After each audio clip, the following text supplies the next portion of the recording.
Salut, c'est Claude Makelele. Si vous vous souvenez de moi, au Real de Madrid, Chelsea, Paris Saint-Germain, venez, je vais tout vous raconter. Makelele en lingala, ça veut dire le bruit. C'est un son, ça te rappelle des choses, c'est un message, donc voilà, c'est ce qui représente mon nom. Je suis passé pas mal de clubs depuis mon enfance. J'ai terminé au Real Madrid, Chelsea, j'ai fini à Paris. Avec tous les titres qu'il y a, je ne vais pas toutes les renumérer, donc c'est vrai que j'ai gagné beaucoup de titres. Le plus important, c'est quand je suis arrivé à Madrid, je pense, on a gagné la Liga tout de suite, donc ça a permis à switcher sur toutes les autres compétitions. La Champions League, il a gagné souvent, mais bon, on a dû recréer ces deux liens, Liga et Champions League en même temps, Coupe du Roi, donc voilà, c'était la cerise sur le gâteau, quoi.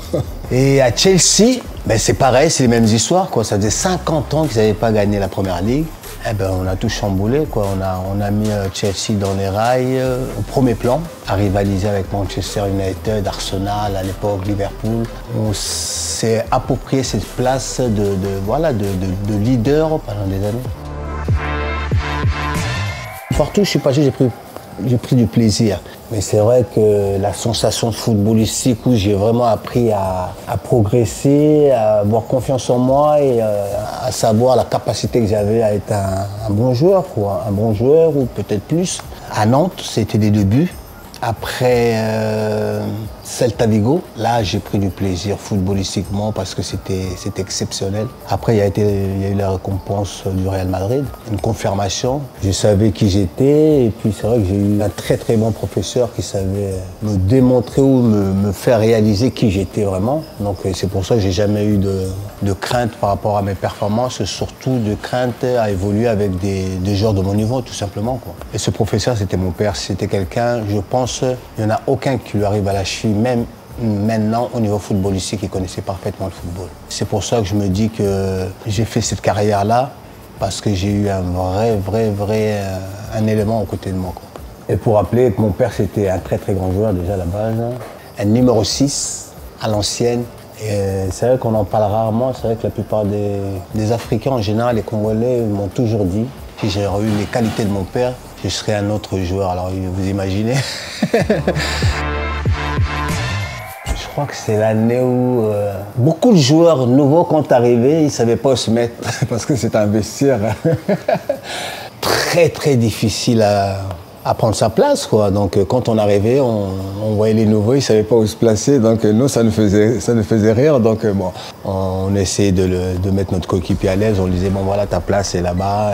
Quand Beckham est arrivé, je me rappelle, il était dans un coin, il disait rien, il ne savait pas comment s'exprimer. C'est vrai qu'il y avait aussi la langue, mais on le voyait un peu perdu, quoi, parce que avec les noms qu'il y avait, c'était une zone de dynamite. Mais après, il s'en est sorti. Et c'est pour ça que souvent, je dis, il faut toujours féliciter les grands joueurs. Ils se remettent toujours en question avec l'humilité. Et dans le football, l'humilité, c'est très important. Le rôle que je jouais avec Zizou, c'était même pas Zizou, c'était l'ensemble. C'était tous mes coéquipiers. Mais avec Zizou, il y a eu un lien très personnel. C'était moi et lui. Et mon père et son père se côtoyaient beaucoup. Discuter beaucoup de la vie, tout ça, tout. Donc voilà, il y a quelque chose qui s'est créé. Mais sur le terrain, c'était naturel, hein. Je l'appréciais parce qu'il avait un talent et je sais que lui, il sait aussi que j'avais un talent. Donc à partir du moment où deux talents se rencontrent, dès qu'il y a une connexion ensemble, la mayonnaise prend, quoi. Oh, j'en ai plein. Des anecdotes à Chelsea, la première fois que je suis arrivé en Première Ligue, j'ai dit, mais qu'est-ce que je fais là? Mais je regrette pas parce que pour qu'un Anglais te positionne dans le football mondial, c'est très rare. Ça veut dire que tu mérites, tout simplement. Et pour ça, je serai toujours fier de ça et je remercierai le football anglais de m'avoir permis de m'hisser au niveau mondial. L'anecdote au PSG, à la base, c'était Colonie Capital quand je suis arrivé. Oh là là. C'était, je dirais pas du n'importe quoi, mais c'était quelque chose qu'on voit de l'extérieur, un grand club avec pas mal de structures, mais quand on arrive à l'intérieur, on se rend compte que, oula, c'est... Et moi, c'était un choc thermique parce que j'arrivais dans des grands clubs qui étaient structurés. Et quand je suis arrivé là-bas, voilà, j'ai dû me remettre en question. Comme on dit toujours, dans le football, il faut toujours remettre en question tous les jours. C'est le quotidien pour apprendre, il faut s'adapter. Et ouais, j'ai dû m'adapter, à me forcer, à prendre des responsabilités au niveau du terrain, en dehors du terrain. C'était du tout et du n'importe quoi. Ça m'a fait mûrir encore plus.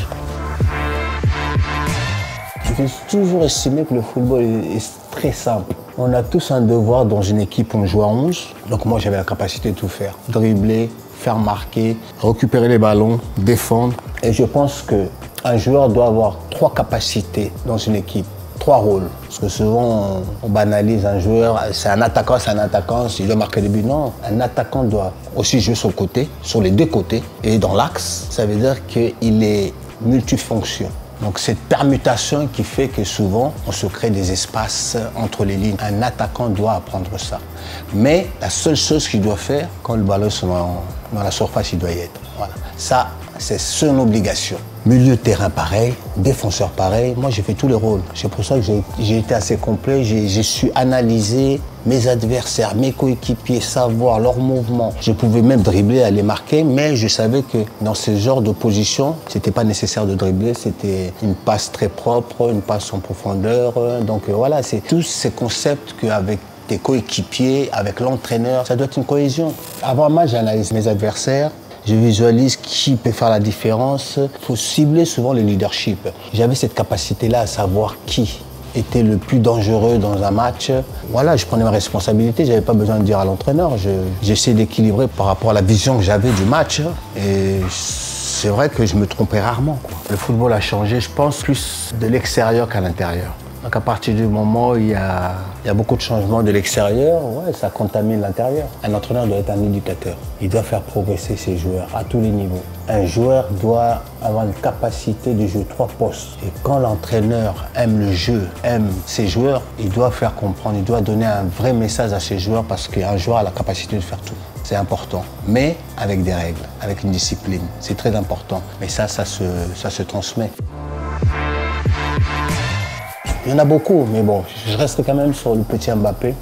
Il continue toujours à m'impressionner. Dans le football, il y a toujours des difficultés. On est tous passés par là. Je crois qu'il est assez intelligent, il a dû se mettre en question d'analyser. Et je suis content pour lui parce qu'on a eu une discussion, moi et lui, dernièrement. Et je suis content qu'il a compris le message que je lui ai donné, tout simplement.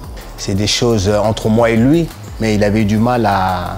Tout simplement à s'adapter. C'est un club très très difficile, le Real Madrid. Et puis tu viens dans un club où il y a des grands joueurs qui ont gagné des titres. Et bon, le plus important, c'est qu'il a confiance en lui, il a confiance en ses capacités de talent. Et c'est vrai que c'est exceptionnel. Donc il faut qu'il continue toujours à travailler. S'il veut vraiment, vraiment, vraiment mettre ce nom Planète Football pour, je dirais pas pour l'éternité parce qu'on ne peut pas, mais il a la capacité. Le grand joueur est un compétiteur, il veut gagner, il veut progresser. En étant en cohésion avec un grand club, c'est multiplié par 1000. Tu as droit à l'erreur parce que c'est le football. Mais tu dois toujours corriger, toujours t'améliorer, toujours gagner des titres. Donc c'est l'impact du club, l'impact individuel au niveau ambition. Ambition de l'équipe, c'est exceptionnel quand tout réussit, tout simplement. Et c'est ce qui se passe au Real de Madrid.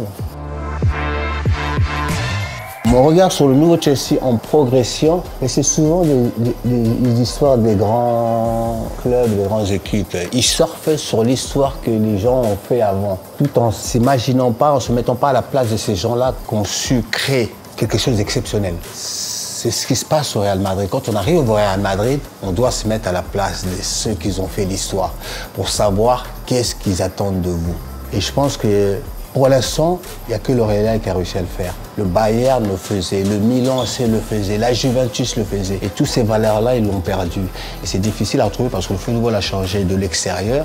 Et ça a emmené des choses à l'intérieur qui a fait évoluer le football, je dirais pas négativement, mais un peu moins de concurrence des clubs, moins de concurrence de compétition, le goût du sacrifice, tout ça, il y en a de moins en moins. Et c'est ça le football. C'est ces émotions-là qu'on a envie de vivre et tout ça, tout. Non, il fait du bon boulot. Il dit la vérité. Il dit ce qu'il pense. C'est ça le football. À partir du moment où tu dis ce qu'il pense, les connaisseurs Les gens qui aiment le football, qui savent, ils te le seront toujours du temps. Et le résultat viendra. Voilà. C'est simple, il n'y a rien d'autre à dire parce que c'est la vérité. Il y a beaucoup plus de maîtrise, beaucoup plus de vitesse, technique aussi. Ça a toujours été ça à Marseille. Je pense qu'il a compris l'histoire de Marseille, c'est pour ça qu'il essaie de recréer la même chose et ça marche. Tant mieux pour Marseille. Il y a les capacités. Je pense que Luis Enrique fonctionne toujours de la manière dont il jouait. Et en tant qu'entraîneur, il fait la même chose. Quelqu'un de charismatique, quelqu'un qui a ses valeurs, qui connaît le football, il reste dans la simplicité. De ce que je disais tout à l'heure, il sait quand il met un joueur, le joueur doit jouer 3 postes. Il peut jouer latéral, il peut jouer ailier, il peut jouer milieu de terrain. Et ça, c'est le football. Tout en sachant que son premier rôle, c'est de défendre. Il défend bien, et puis après, il fait ses 3 options. Et ça, c'est de Luis Enrique, c'est magnifique. Moi, je vois le football comme ça. J'entraîne comme ça. Je donne les messages aux joueurs comme ça. À partir du moment où tu as des joueurs qui ont la capacité de faire ça, tu auras toujours des choses positives dans ton équipe. Toujours, toujours. J'ai toujours été dans le football, c'est vrai que je ne m'exprime pas beaucoup, mais je suis quelqu'un de terrain tout simplement. Je vis sur le terrain, je respire le terrain, c'est ça qui me fait vibrer. Sans le terrain, je ne vis pas. J'ai envie de revenir dans ce terrain-là et puis prendre du plaisir au maximum et puis redonner à des joueurs qui ont un talent caché, les ressortir et puis qui s'expriment.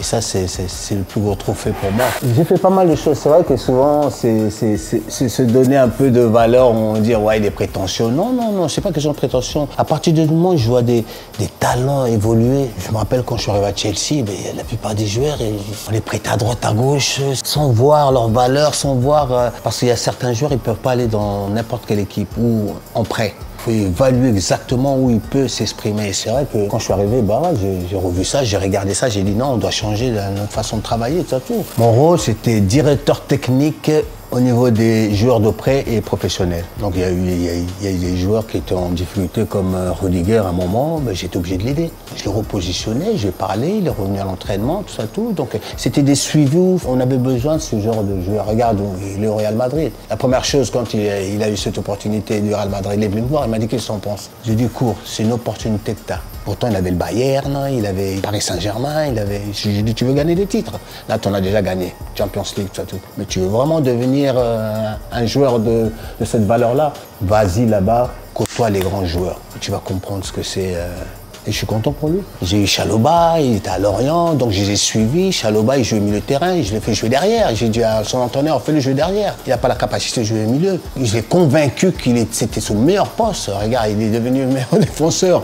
Gay, pareil. Gallagher, pareil. C'est pour dire qu'on doit dire la vérité aux joueurs. Il y a des joueurs, c'est vrai qu'ils aiment bien jouer attaquant, mais à un moment ou à un autre, on peut lui dire, non, t'es pas un attaquant. Commence là. Peut-être que tu finiras là-bas. Ça a été mon cas. J'ai joué ailier, j'ai joué attaquant, j'ai joué numéro 10, numéro 6, j'ai joué latéral, j'ai joué défenseur central. Pas gardien par contre. Mais voilà, le football c'est ça. C'est goûter à tout et à un moment tu te positionnes et tu fais convaincre à ton entraîneur que non, c'est ça. C'est là où je suis le plus fort, c'est là où je peux emmener un plus. À partir du moment où tu convaincs ton entraîneur, il va le voir. Il est là pour ça. Et c'est là où il te donnera un coup de main pour que tu puisses progresser, pour t'épanouir aussi. Je suis quelqu'un qui réveille ce qui est endormi. C'est mon plaisir. J'ai toujours été comme ça, je pense. Même quand j'ai joué, j'étais comme ça. J'ai essayé d'aider mes coéquipiers à s'épanouir.